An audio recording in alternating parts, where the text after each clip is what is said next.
mbokk yi kàddu yi mooy yi nga xam ne moom la Abdou Karim Gueye yëkkati jëmale ko ci li nga xamante ni bii moom la wax ne day xeex ngóor jigéen, day xeex góor jigéen dëgg la bëgg. Karim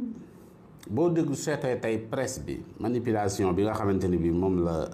moom lañ def muy presse bi dem jëli ji ay photo yoo xamante ni bii photo yu yàgg la yoo xamante ni bii ay 2022 la ay manifestation ñu dem jëli ji photo yooyu di ko illustrer li nga xamante ni bii moom mooy li xew démb ci Karim. mooy presse bi ci jëmmi boppam wax nañ Karim ne ko sa marche démb bi réussirut, parce que bu réussiroon photo yooyu la ñuy jël publier ko, mais dañoo dem yenn ji ay photo yoo xamante ni bi mi ngi nekk ay 2022 et cetera publier ko. loolu rek wan nañ ko ne ko li nga def démb moom baaxut. loolu la ko presse bi wax ak lu ñu ko mën a bindal, waaye photo yi moom wan nañ ko ne ko Karim démb sa marche bi réussirut. lan moo tax nag Karim dàq Walfadjri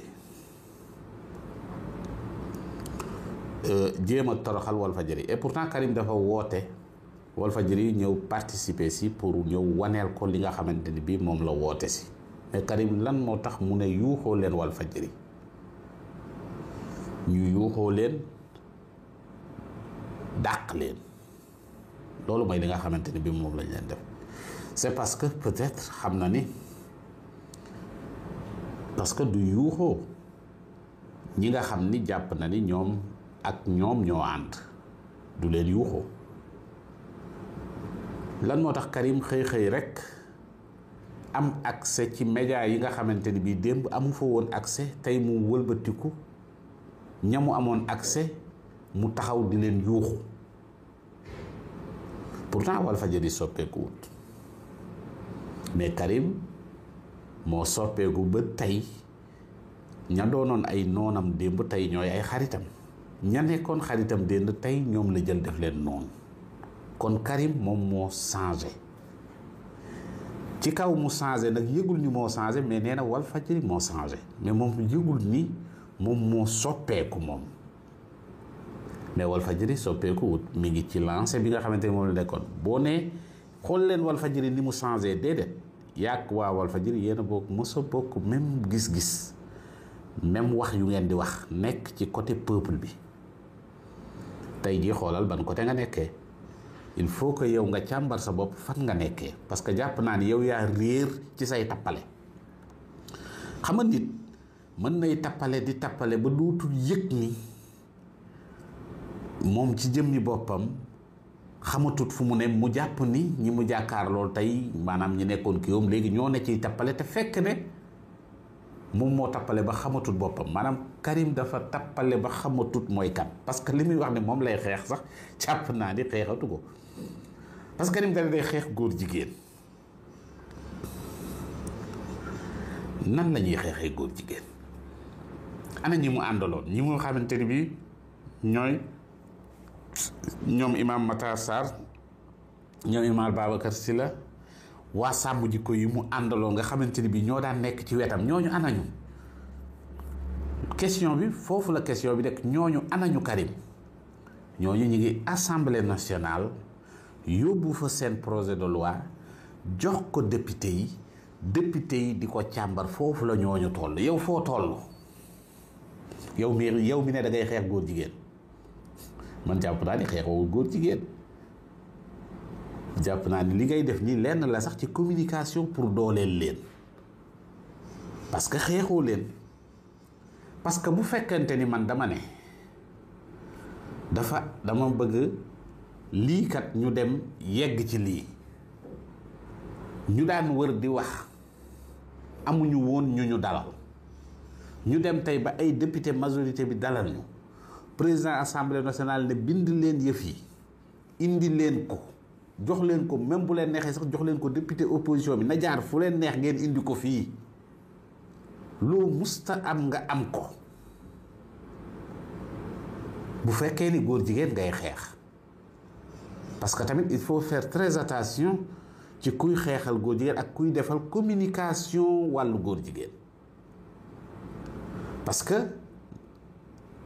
communication parce que yéen a ñu wan ndaw waajooju doon wëndeelu yéen a ñu ko wan yéen a xëy génneel ñu ay vidéo wan ñu waaji yéen a xëy wax ne waaji fee la daan woo fee la wax ne immeuble fa la daan woo dara amuleen benn certitude ngeen ne fa ngeen di dem pour ne fa ngeen di defee seen marche loolu yëpp yéen la plan de communication boo xamante ni bi yéen a ko def yow Karim nga jiitu ca di wax lu ñaaw képp koo xamante ni ki daan na xeex góor jigéen képp ku daan xeex góor jigéen da nga koy wax lu ñaaw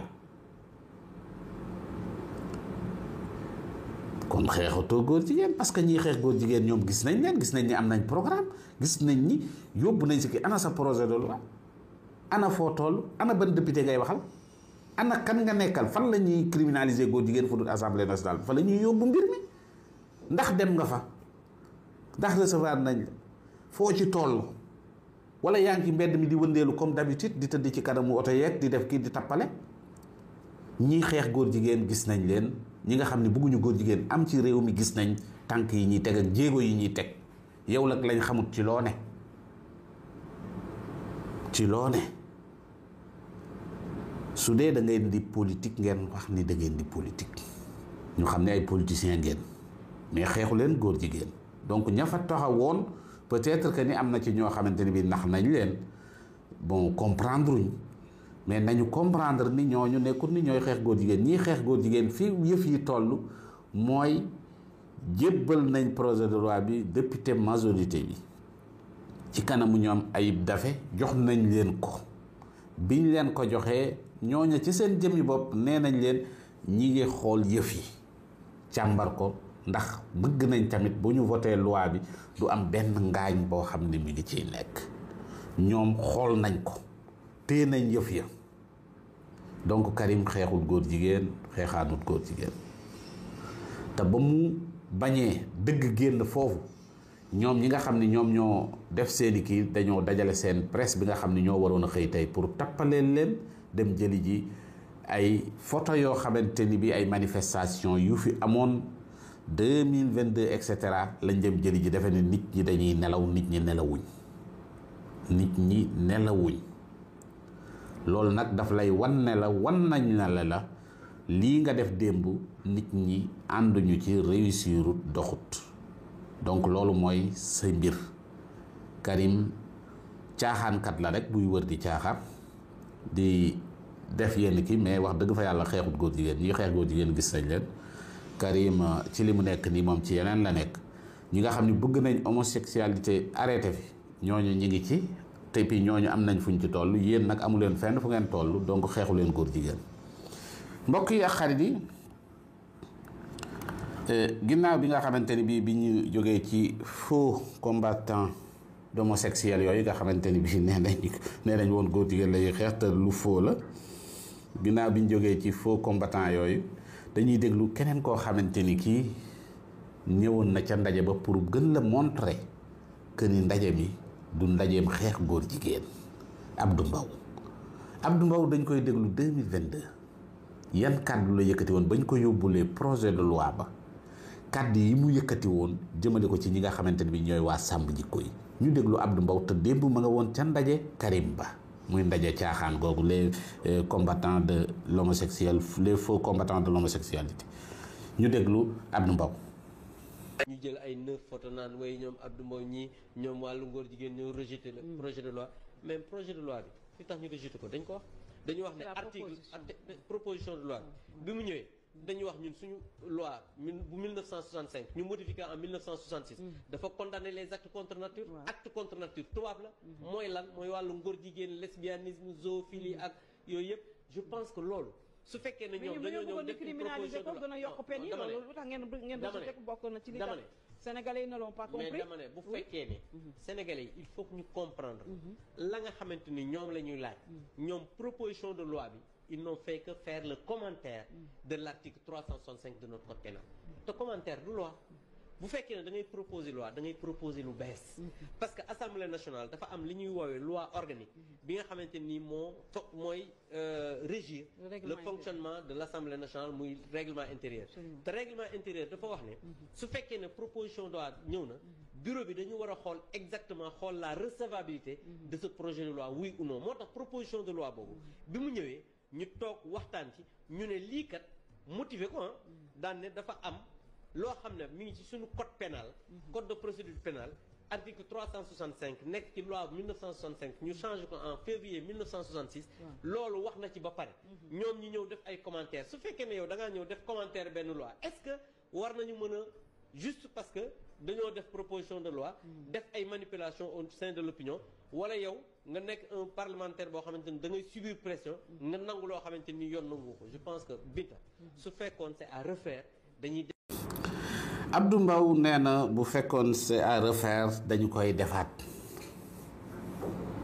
pourtant à refaire nañ ko waat jëlaat nañ ko te tey yaa ngi féete ci kaawu Karim muy les combattants d'homosexualité les faux combattants d'homosexualité mu ñi nga xamante ni bi ñoom ñooy sóob ne dañuy xeex góor jigéen te xeexuñu ko ñi koy xeex gis nañ li nga xam ne moom la ñu def pourtant tey jii ñi nga xamante ni bii tey ñooy waa sàmm jikko yi dem nañ yóbbul li nga xamante ni mooy yëf yi comme fa ngeen nekkoon yéen Abdou Mbow et pourtant député yi recevoir nañ leen nangu nañ yëf ya nee nañ lii kat normal na pour ñu xool ko la ngay doon tuddee démb commentaire tey jii député yi jël nañ ko ngir xool noo xamante ni bii noonu lañ cay jaare pour mën a criminaliser li nga xam ni moom la ñuy wax góor jigéen te ci jamono jooju yaa ngi ànd ak Karim ngeen ne tey da ngeen di xeex góor jigéen ak Karim kan lay xeexal góor jigéen nag dañ leen waxante dëgg na tey jii ñoom moo Abdou Mbow ñoo ànd Abdou Mbow mi dàqoon loi bi tey ñoom ñoo ànd ne ñi ngi xeex góor jigéen c'est que Sénégal dafa am benn problème bu politique yi am ci jamono jiñ toll nii maanaam opposition dañu am jafe-jafe pour nekk pour judd pour jógaat parce que dañu xamut fan lañ war a jaar pour jógaat jéem nañu jaar ci manipulation bu ne pour jéem a yëngal askan wi mais askan wi ci seen jëmmi bopp dañ leen a gën a connecté dañ leen a gën a xam fu liggéeyu gouvernement bi toll ak ci lan la gouvernement bi ne askan wee leen ko gën a maîtriser looloo tax mënuñoo manipuler askan wi foofu ñu ne nañ jaar ci ngëm-ngëm ak ay kii nañ jaar ci ngóor jigéen fekk fi ñuy jaaree ci ngóor jigéen fekk na moom loolu it nguur gi jiitu na leen ci parce que député majorité yi dañoo recevoir ñi nga xam ni dëggantaan ñooy xeex ngóor jigéen tey Karim ñan la nekkal mooy ñi nga xamante ni bi bañ leen indiloon yëf yi ñoom ñoo ne woon yëf yi na fi jóge ba noppi nag tuddee leen ay politiciens ne leen ay politiciens ngeen ne leen yéen ay politique ngeen jóge leen fii ak seen projet de loi yi tey ña waxoon loolu ñoom ñoo nekk ak Karim ne dañuy xeex góor jigéen te ñooñu ñoo ne woon mbir mi am na fi ba pare te gisuma fenn fu ñu voté pour dindi loi bi Abdou Mbow mii tey moo ne woon loi bii nga xam ni moom lañ fii indi am na fi ba pare mi ngi ci kiiwu constitution Sénégal waaw tey moom Abdou Mbow léegi lu muy dem di xeex góor jigéen et pourtant nee na loi bi am na fi ba pare loolu la leen tontu woon en 2022 nee na leen loi bi existé na ba pare waaw Sénégal day bañ lii day bañ lii day bañ lii waaw léegi lan la bañ moom ba tax mu dem ànd ak Karim